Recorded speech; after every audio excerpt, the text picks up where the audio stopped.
오늘 저는 에베소서 5장 22절부터 33절의 말씀을 가지고 행복한 가정이라는 제목을 통하여 하나님의 말씀을 증거하고자 합니다. 5월은 가정의 달입니다. 5월에는 어린이날도 있고 어버이날도 있고 지난주에는 스승의 날도 있었습니다. 그런데 오늘은 5월 21일 부부의 날입니다.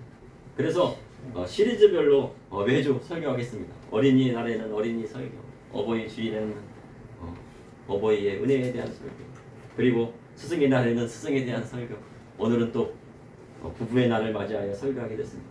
그런데 우리가 어린이날, 어버이날은 알지만 부부의 날이 있다는 것은 다소 생소한 점이 있습니다. 부부의 날은 가정 가운데 부부의 관계의 소중함을 세상에 알리고 화목한 가정을 가지자는 취지에서 나온 법정 기념일입니다. 부부의 날은 쉬지는 않지만 법정 기념일입니다. 이는 2007년 국회에서 본회의를 통과하여 그의 법정 기념일로 지정이 되었다고 합니다. 행복한 가정이 이루어지는 것은 남녀가 만나 결혼함으로 이루어집니다. 세상은 결혼의 범위와 가정의 형태를 왜곡시키려는 경향이 있습니다. 그러나 성경은 결혼의 범위를 남녀가 서로 만나 한 몸이 됨을 명확히 하고 있습니다. 그리고 세상법은 성인이 되면 부모님의 허락이 없이도 결혼할 수 있다고 하지만 성경에는 부모님의 허락하에서 남녀가 만나 결혼해야 하는 것으로 되어 있습니다. 그렇다 하더라도 결혼은 서로가 좋아해야 결혼할 수 있습니다. 부모님이 억지로 결혼하라고 해도 본인이 싫으면 그 결혼은 성립할 수 없습니다. 이것은 결혼은 강제할 수 없다는 것입니다. 부모님의 동의하에서 남녀가 서로 만나 사랑하고 결혼이 이루어질 때 행복한 가정이 이루어진다고 볼 수가 있습니다. 현대 사회로 갈수록 사람의 기대 수명은 점점 늘어나고 있습니다. 과거에는 60대만 되어도 장수했다 하는데 이제는요 100세 시대를 넘어서 120세까지 살게 되었습니다. 그래서 한번 부부관계를 맺으면 40년, 50년 이상을 함께 살게 됩니다. 그러니 인생의 3분의 2는 부부관계를 유지하며 살아갑니다. 그래서 한 여론조사 기관에서 죽음에 있어 사람에게 가장 큰 충격을 주는 것은 배우자를 잃는 충격이라고 조사가 나올 정도입니다. 그만큼 한 사람의 남편으로 한 사람의 아내로 산다는 것은 중요합니다. 이 사회가 유지되는 것도 남녀가 서로 만나 가정을 이루어야 나라도 민족도 사회도 유지가 되는 것입니다. 그러니 가정을 이루고 산다는 것이 얼마나 중요한 것인지 모릅니다. 오늘 본문을 보니 사도 바울은 부부관계에 있어 꼭 지켜야 할 몇 가지가 있다고 말씀하고 있습니다. 이는 그리스도와 교회의 비밀과 연결되어 있다고 기록하고 있습니다. 그 비밀이 무엇입니까? 이를 통해 이 시대를 살아가는 저와 성도들이 깨달아야 할 하나님의 말씀은 무엇인지 여러분과 함께 나누고자 합니다. 첫째, 행복한 가정은 하나님의 말씀대로 부부관계가 이루어질 때 만들어집니다. 이 에베소서는 사도 바울이 로마 감옥에서 1차 투옥될 당시에 쓴 서신서입니다. 두 기고를 통해서 이렇게 세 편의 편지를 보냈는데 그 중에 하나, 감옥에서 에베소 교회에게 무엇을 사도 바울은 부탁하고 싶었을까? 에베소 교회는 바울이 3차 전도여행 때 12사람을 만남으로 시작되었습니다. 요한의 물세례만 아는 어떤 제자들을 만나서 성령을 받았느냐 아니 성령을 들은 적도 없다고 얘기한 거예요. 그래서 어떻게 합니까? 예수의 이름으로 사도 바울이 다 기도 안수하니까요 성령도 받고 방언도 하고 예언도 하게 되었어요. 그것을 시작으로 에베소 교회가 시작이 된 거죠. 사도 바울은 첫 3개월 동안 회당에 들어가 복음을 전했는데 어떤 사람들이 그리스도의 도를 비방하니까 어떻게 해요? 거기에서 나와서요 두란노라는 곳에 가서 2년 동안요 사람의 말씀, 그리스도의 복음의 말씀을 강론해요.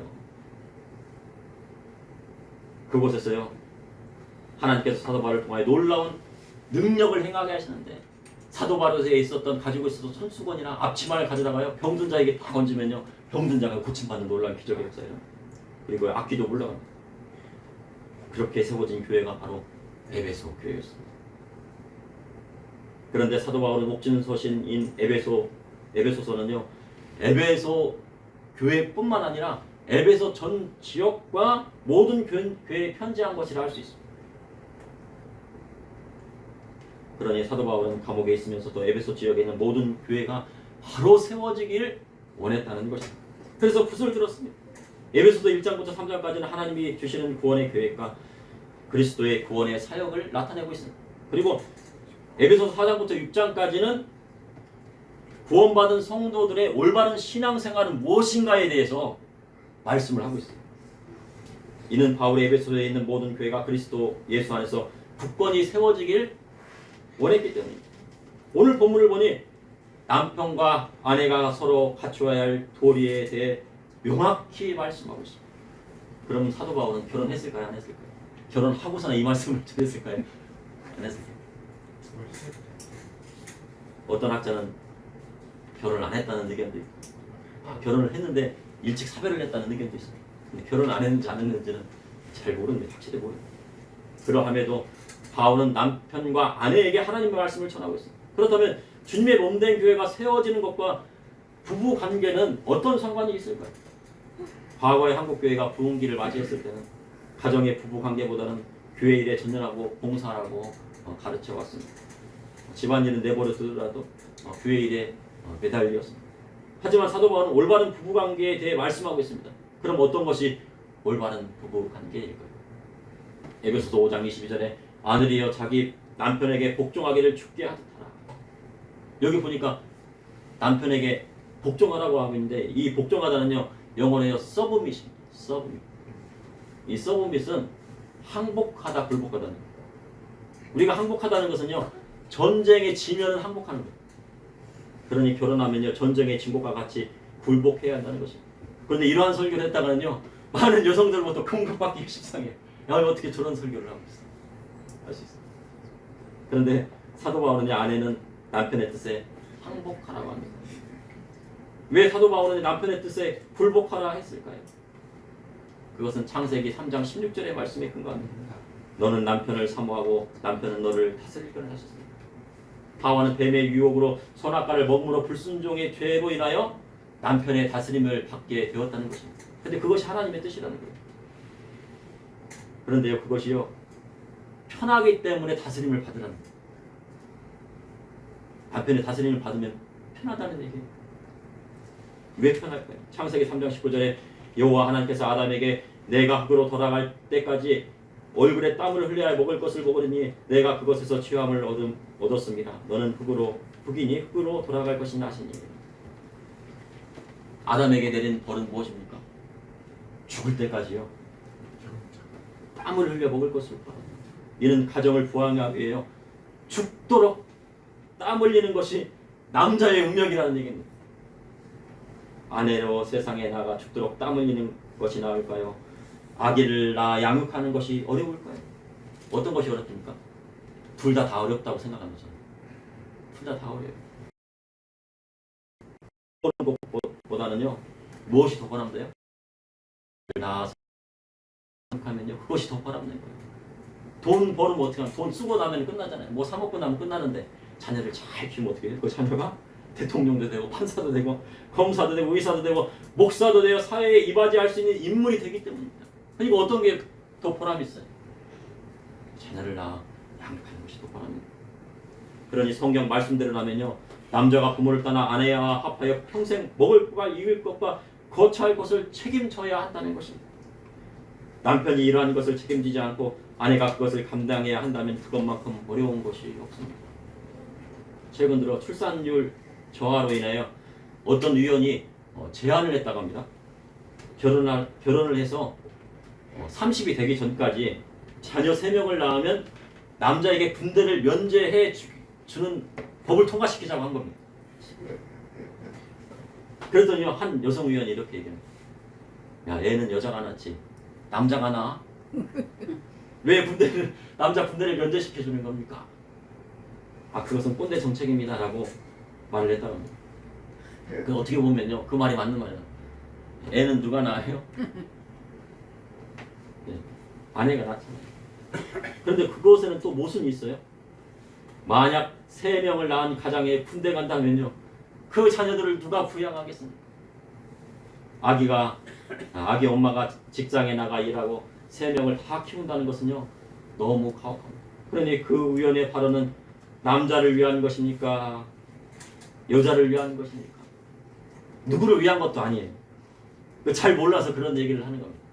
맞습니까? 맞는 것 같습니까?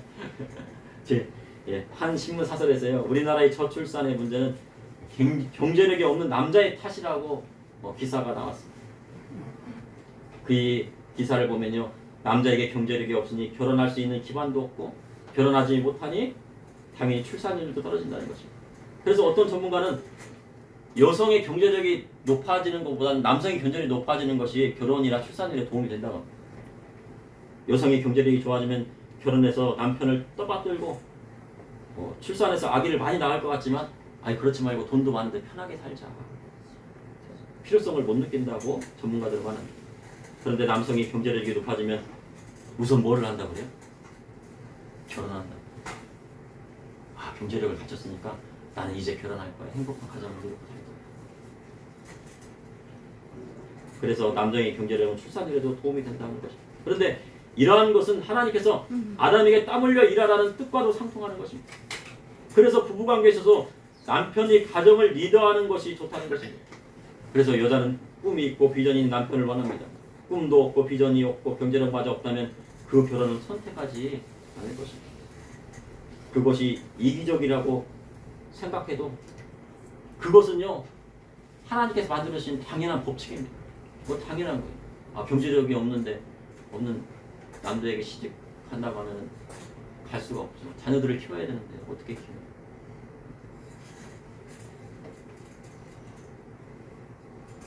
남편이 가장으로 그 가정을 리더하지 못하면 행복한 가정이 이루어지기가 어렵다는 것입니다. 아내가 아이를 낳고 그 가정을 리더하고 모든 쓸 것을 자신이 또 마련해야 한다면 그것만큼 힘든 것이 없습니다.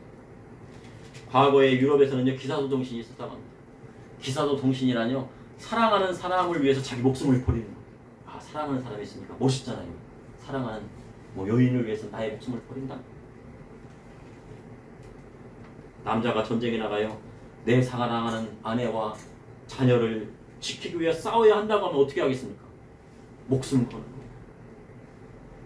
그래서 미국이나 유럽에서는 목숨을 거는 군인에게 존경하고 그 명예를 지켜줍니다.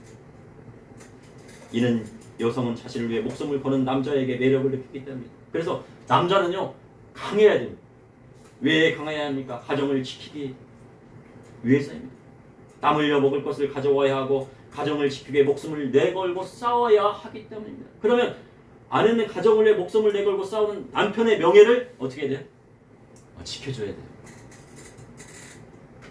그 남편한테 행복하고요, 그 명예를 지켜주고 남편을 존경하는 마음을 가져야 한다는 거죠. 남자는요, 다른 것이 없습니다. 돈, 명예, 권력 이런 것도 좋다고 하지만 다른 것이 없죠. 어려운 사랑이라도요, 어려운 상황이라도 자신을 믿어주고 응원해주는 사람에게 목숨을 내고 싶은 것이 남자의 마음이라고 합니다. 맞습니까? 우리 남자 성도님들,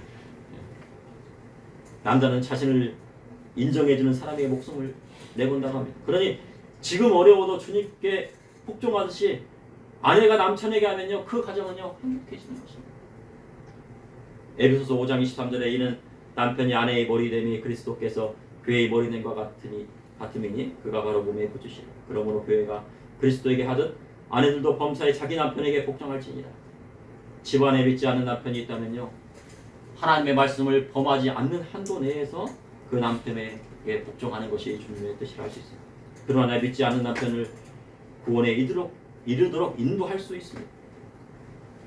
교회 생활은 열심히 한다는데요, 집안은 엉망이고 자녀들의 교육도 이루어지지 않는다면요, 믿지 않는 남편을 전도할 수가 없는 것입니다. 그리고 가정의 남편에게 복종하지 않으면 그 가정은 헤어지고 맙니다. 그러니 하나님의 말씀도 지키고 남편에게도 차려야 행복한 가정이 이루어지는 것입니다. 둘째, 행복한 가정은 아내 사랑하기를 그리스도께서 교회를 사랑하신 것처럼 할 때 이루어지는 것입니다. 창세기 3장 24절에 이러므로 남자가 부모를 떠나 그의 아내와 합하여 둘이 한 몸을 이룰지로다. 하나님께서 아담을 지으시고 독초하는 것을 안타깝게 생각하시고요, 아담을 깊은 잠에 빠지게 한 다음에 무엇을 취했습니까? 갈비뼈를 취했어요. 그리고 돕는 배필 하와를 지으셨습니다. 그래서 아내는요, 남편의 돕는 배필입니다. 남편이 아내를 도우려면 힘이 듭니다. 그러나 아내가 남편을 도우면 그 남편이 출세할 가능성이 크다고 합니다. 바보 온달과 풍당 공주의 이야기처럼요, 아무리 바보 같은 온달이라도 평강공주의 내조가 있으면 나라를 구하는 장군이 될 수도 있다는 거예요. 그러니 남편에게는 아내의 내조가 절실합니다. 아내의 내조 없이는 남편이 절대로 성공할 수 없고, 만약 성공했다고 해도요, 아내의 내조가 없으면 어떻게 나 마지막엔요 그 자리에서 내려와야 돼요. 아무리요 좋은 자리에 다 올라갔잖아요. 근데 아내의 내조가 없으면 어떻게 해요? 한순간에 내려와야 돼요.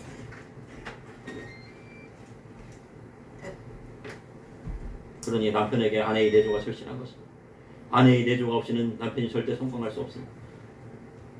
그래서요, 남편과 아내의 연합은 그리스도와 교회의 연합과도 비교된다는 것입니다. 그런데 아내는요, 하나님께서 돕는 베풀로 지으셨기에 아주 섬세합니다. 그래서 아내를요, 깨어지기 쉬운 질그릇과도 같다고 비유합니다. 그러니 깨어지기 쉬우니 어떻게 해야 합니까? 집안에요, 깨어지기 쉬운요, 한 1억짜리 도자기가 딱 있다고 봐. 그거 어떻게 해야 돼요? 야, 이거 막 닦을 때도 깨어질까 안 깨어질까 막 애지중지하면서 막 그냥 잘 하고 애지중지 갖고 해야 됩니다. 그래서 아내는 사랑하고 학교에 하는 거죠. 말도 함부로 해서는 안 되고, 상처받지 않을까 행동도 좀 조심해주고, 좋은 옷을 샀는데 고추장이라도 묻으면요 바로 닦습니다.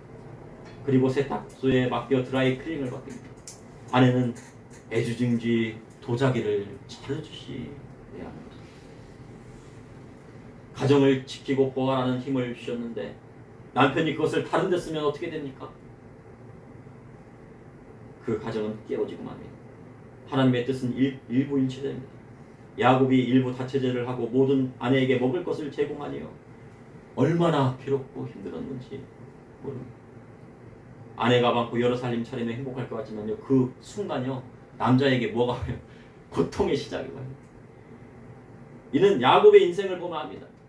야곱이 바로 앞에 섰을 때요, 험난한 인생을 살았다고 후회했고요. 왜요? 내 집 살림 하려니까 얼마나 힘드니까. 죽기 살기로 그냥 막 하니까 얼마나 험난했어요. 그런데 다윗이요, 많은 아내를 얻고도요, 바세바를 취한 대가가 무엇입니까?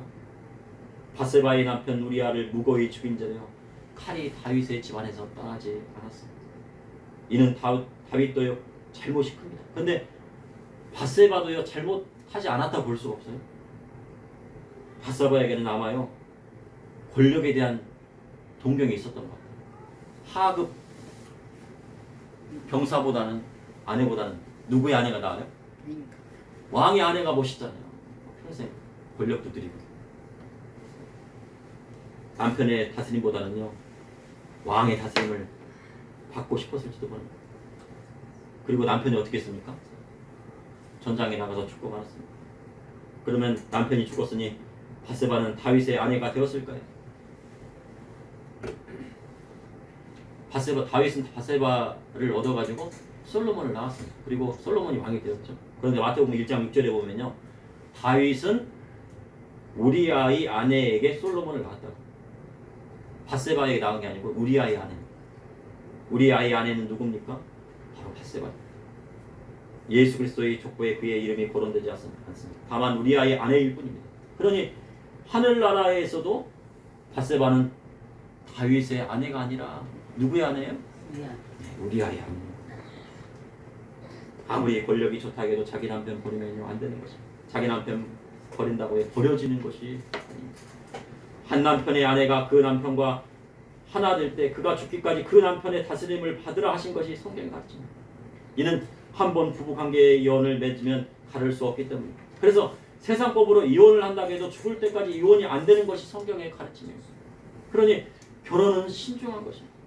신중하지 않으면 평생 후회합니다. 그리고 신앙의 문제로 갈라섰다면 평생 홀로 살거나 다시 결합하는 것이 성경의 가르침입니다. 하나님께서 남자에게 힘을 주신 것은요, 왜 힘을 주셨을까요? 가정을 지키라고 힘을 주셨습니다. 그래도 여자보다는 남자가 힘이 세잖아요. 아내보다는 남편이 세잖아요. 왜 힘을 주셨어요? 가정을 지키라고. 텍사스에서 한 남편이요 총을 쏘았습니다. 미국에서는요, 남의 허락 없이 집에 들어오면 총으로 쏴도 죽어도 처벌을 하지 않는답니다. 주거 침입으로, 무단 주거 침입으로요. 그러나 우리나라는요, 집에 들어온 도둑이라도 그를 다치게 하고 죽이면 어떻게 됩니까? 처벌을 받아요. 감옥 들어가요. 그런데 총을 구입한 것에 대해 남편과 아내의 생각이 다르다는 것입니다. 남편은 가정을 지키기 위해 사왔습니다. 그런데 남편이 총을 사오니 아내가 자식에게 야, 저 남편이 술을 먹고 총으로 우리를 쏘려고 하는구나 이야기했답니다. 남편은 자기 집을 지키려 하는데 아내의 생각은 다르다는 거죠. 남편이 술에 취하여 아내를 구타하면요, 그것은 성경의 가르침이 아니에요. 하나님께서 남자에게 힘을 주신 것은 그 아내와 자녀를 지키라고 주신 것입니다. 그런데요, 신학교에 갔더니 어떤 이 얘기는 하지 말까 할까 막 보이는 어떤 큰 교회 막 그 목회자랑, 근데 어떤 사모님이요 찾아왔어요. 교수님, 이분도 아주 대단한 교수님 목사님이죠.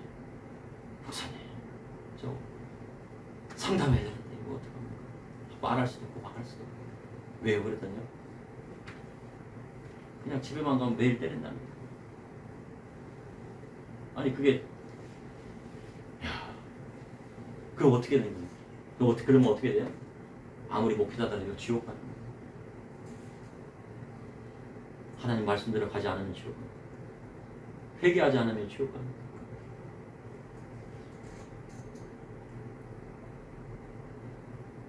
아내는 어떤, 뭐라고요? 자기 몸과도 같은 소리.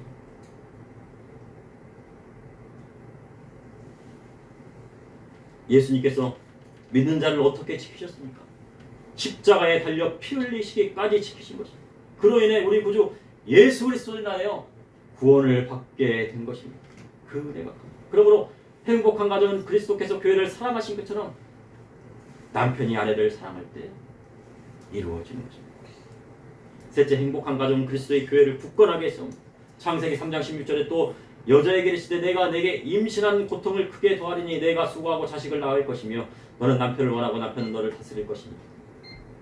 하와의 범죄로 여자에게 임신한 고통이 왔습니다. 그래서 아내가 자식을 낳아 수고하게 되어 있습니다. 아빠가 아기를 낳을 수 있고요, 오직 엄마만이 아기를 낳을 수 있습니다. 엄마는 아기를 키우고 기르는 데 특화되어 있습니다. 그런데 아내는 자식을 키우느라요, 남편을 소홀히 할 때가 있어요. 그리고 자식을 높이고 남편을 홀대할 때 있습니다. 그럼 어떻게 됩니까? 자식을 높이면 자식이 잘 될 것 같죠. 그런데 자식이 안 된답니다. 성경. 이는 자녀에 대한 축복권이 아버지에게 있기 때문에. 그리고 아버지를 향한 자식의 마음을 빼앗으면 안 됩니다. 너는 아빠 편이냐 엄마 편이냐 하면요, 자녀들이요 헷갈려요. 그래서요, 아이들한테 아빠 편이야 엄마 편이야 물어보면 안 된답니다. 이게 혼란이 온다는 거예요. 그런데요, 아버지를 향한 자식의 마음을 훔친 사람이 있었는데 누가 있었는 바로 리브가입니다. 에서는 밖에서 사냥을 했지만 야곱은 집안일을 도왔습니다. 그러니 어머니 리브가가 살듯한 야곱을 더 사랑했을 것입니다. 그래서 남편 이삭이 생각하는 에서보다 야곱을 더 세워 장자의 축복을 받게 했습니다. 결국 리브가가 이삭의 뜻을 꺾고 야곱을 장자로 세웠습니다. 그러니 야곱의 인생이 어떻게 되었습니까? 야곱이요, 개나리 보찜 하나 들고 20년 동안요 죽도록 고생.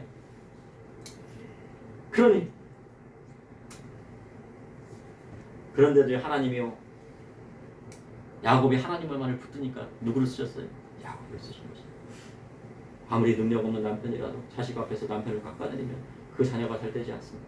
왜냐하면 자녀의 축복권이 아버지에게 있다고 구약 성경에 나와 있기 때문에. 그런데 남편은 아내를 죽기까지 사랑하지 않습니다.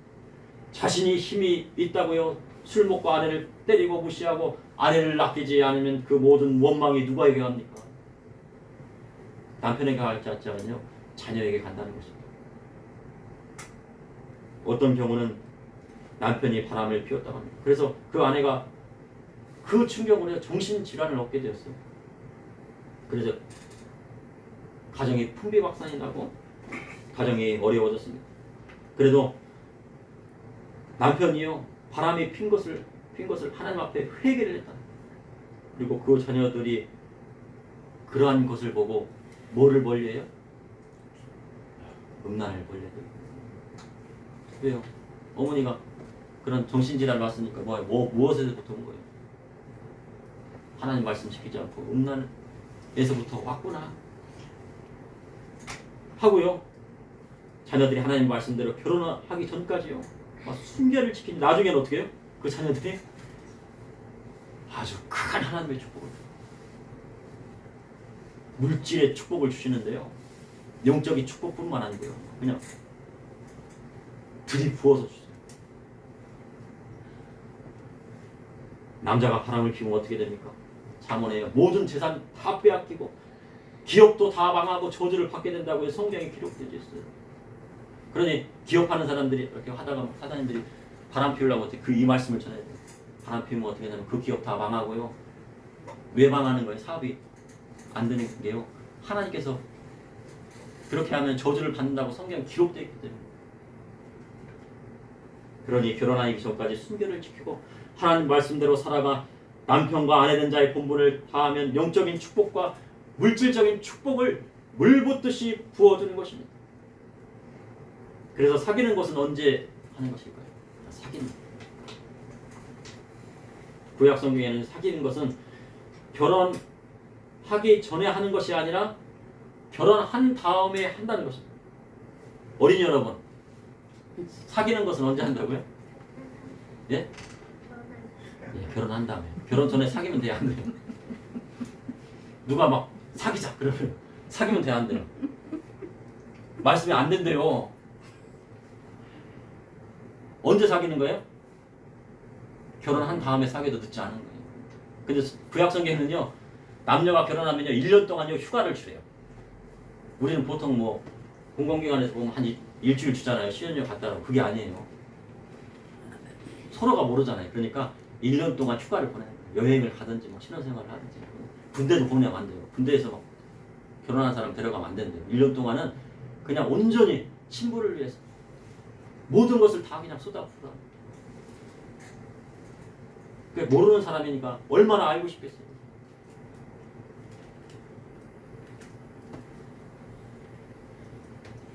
그러면요 하나님의 축복이 그 가정에 내리는 것입니다. 결혼하기 전에 사귀면 어떻게 돼요? 하나님의 축복을 받을 수가 없다. 그런데 결혼했는데 성격이 너무 안 맞습니다. 남편은 뭐 내성적인데 이제 부인은 또 아내는 또 내향적이고 또 반대일 수 있고. 그래서 결혼은요 신중해야 돼요. 결혼 잘못하면요 평생 고생을 한다고 합니다. 성격이 안 맞으면 서로 맞추어. 그런데요 성격이 안 맞으면 어떻게 돼요? 서로 맞춰가는 거예요. 아내가요 막 치우지 않아요. 막 쓰레기가 있고 막 산더미처럼 뭐 이만큼 싸냐. 그럼 어떻게 돼요? 아내가 안 치우니까 남편이 치우면 돼요. 남편이 형광등을 안 갈아요. 아 형광등 나갔는데 나가가지고 집이 막 껌껌해갖고 막 밥을 먹어야 되는데 불이 막 어두워가지고. 그러면 누가 갈아야 됩니까? 어쩔 수 없이요. 아내가 갈아야죠.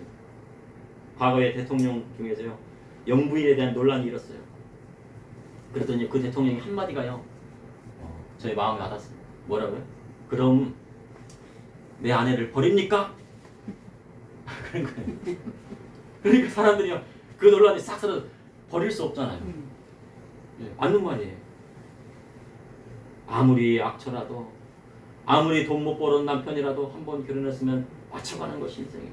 이는 남편이 자기 몸을 주장할 수 없고 아내가 자기 몸을 주장할 수 없기 때문에 남편의 몸은 아내가 주장하고 아내의 몸은 남편이 주장합니다. 아무리 아내가 쌍꺼풀을 하고 싶어도 남편이요 아니야 지금 모습이 좋아 쌍꺼풀 안 해준대. 그러면은 아니에요. 아내가 결혼하기에는 하나님 앞에 서울해가지고 주의 종이 되겠다고 막. 그래서 남편이 결혼했더니 안 돼. 그럼 어떻게 됩니까? 성경에요? 그 남편의 뜻을 따르는 거예요. 그 소원은 무효예요. 근데 남편이 아니 그래도 됩니다 하면 그 소원은 이루면 되는 거예요. 남편이 아무리 동창회에 가고 싶다고 했더니 아내가 아니다 하면 어떻게 해요? 갈 수 있어요? 못 가요? 못 가요. 남편이 머리를 길러가지고 묶겠다고 막 한 거예요. 그랬더니 아내가 아유 안 돼. 그렇게 하면 어떡해. 안 돼. 그럼 어떻게 해요? 머리 길릴 수 없고 묶을 수가 없어요. 그럼 왜 하나님의 말씀대로 부부관계가 형성돼야 합니까? 이는 올바른 부부관계가 행복한 가정을 이루게 되고 행복한 가정이 이루어질 때 그리스도의 교회가 온전히 세워지는 것입니다. 최근 교회에서 저출산으로 인해요 둘을 낳으면 100만 원, 셋을 낳으면 200만 원 출산 축하금을 주는 교회들이 있다. 왜 줄까요? 그리스도인의 가정에서 자녀를 낳지 않으면 교회가 세워질 수 없어요. 남편에게 복종하고 아내 사랑을 그리스도께서 사랑하신 것처럼 사랑하라 하신 것도 교회를 온전히 세우기 위한 것입니다. 에베소서 6장 27절에 자기 앞에 영광스러운 교회를 세우사 티나 주름 잡힌 것이나 이런 것들이 없이 거룩하고 흠이 없게 하려 하십니다. 바로 그리스도의 교회가 거룩하고 흠이 없게 세워지기 위한 것입니다. 행복한 가정이 뭐요? 교회를 온전하게 세우는 것입니다. 에베소서 6장 28절에서 30절에 이와 같이 남편들도 자기 아내 사랑하기를 자신과 같이 할지니 누구든지 언제나 자기 육체를 미워하지 않고 오직 양육하여 보호하기를 그리스도께서 교회에게 함과 같이 하나니 우리는 그 몸의 지체니라. 아담이요 화를 보고요 뭐라고 고백했습니까? 네, 뼈 중에 네, 살 중에서 아담의 고백은 아내가 몸의 지체라는 것입니다. 그러니 몸의 지체가 아프면 자신도 아픕니다. 아내의 마음이 아프면요 누가 아파요? 남편이 아니고 가정이 아픕니다. 아내의 마음이 아프면 누가 아프면 가정이 아픕니다. 가정이 아픕니다. 그러니까 아내의 마음을 아프게 하면 됩니까? 안 되니까 절대로 아프게 합니다. 그런데 남편과 아내가 가정을 이루어 한 몸을 이루는 것이 그리스도께서 교회와 교회에게 행함과 같다고 하신 것입니다. 그러므로 사람이 부모를 떠나 그의 아내와 합하여 둘이 한 육체가 될지니 이 비밀이 크다고 말씀하고 있습니다. 이는 사도 바울이 그리스도와 교회에 대하여 말하는 것이라 하였습니다. 에베소서 6장 33절에 그러나 너희도 각각 자기 아내 사랑하기를 자신같이 하고 아내도 자기 남편을 존중하라. 왜 남편에게 복종해야 돼요? 왜 남편에게 사랑해야 되는지 성경 말씀이 나오는 것입니다. 에베소 교회가 어떻게 세워졌습니까? 사도행전 19장에요. 요한의 물세례를 받고 회개한 12명의 제자들이 바울을 만나 예수의 이름으로 안수받고 성령받아 세워진 교회가 에베소 교회였습니다. 그리고 그곳에서 2년 3개월 동안요 하나님의 말씀을 강론했습니다. 하나님 앞에 회개하고 하나님의 말씀대로 살기로 작정하고 성령 받은 12가정만 있다고 하면요 교회 하나가요 완전히 세워진다는 뜻이다. 그러니까 교회가 하나 이루어지는 거 어떻게 돼? 12가정이 탁 모이면요 세워지는 겁니다. 그리고 12가정 이상이면 어떻게 돼요? 다른 교회 세울 수 있도록 보내주는 것도 하나님의 은혜예요. 그러면요 주님께서 맡겨준 사명 감당하고 그 교회 같이 12명의 가정이 하나의 공동체가 이루어서 교회를 온전히 이루어질 수 있다는 것입니다. 그러한 12가정이 되고 싶습니다. 그럼 먼저 어떻게 돼요? 자기 남편을 존경하고 자기 아내를 사랑해야 합니다. 행복한 가정을 이루는 것은 자신뿐만 아니라 누구에게까지 가르쳐야 됩니까? 자녀들에게까지 가르쳐야 됩니다. 그것이 주님의 뜻이고 로마의 감옥 안에서 에베소 교회에 있는 성도들에게 에베소 교회에 있는 남편과 아내들에게 진정으로 하고 싶었던 감옥에서 무슨 할 말이 있겠어요? 아이고 힘든데 하고 싶었던 말이었으면 이게 잠시 기도하시겠습니다. 사랑해 주님 오늘도 감사합니다. 주님 이렇게 주님 전에 나와 하나님 앞에 예배하고 찬양하고 하나님 말씀 들었습니다. 주님께서 세워주신 가정 주님께서 흉내내 주시고 하나님의 말씀대로 나아갈 수 있도록 인도하여 주시고 또한 자녀들의 가정까지도 주님 행복한 가정이 되기를 위하여 하나님의 말씀대로 세워지는 가정이 되기 위하여 기도할 수 있도록 인도하여 주시옵소서. 예수님 이름으로 빕니다.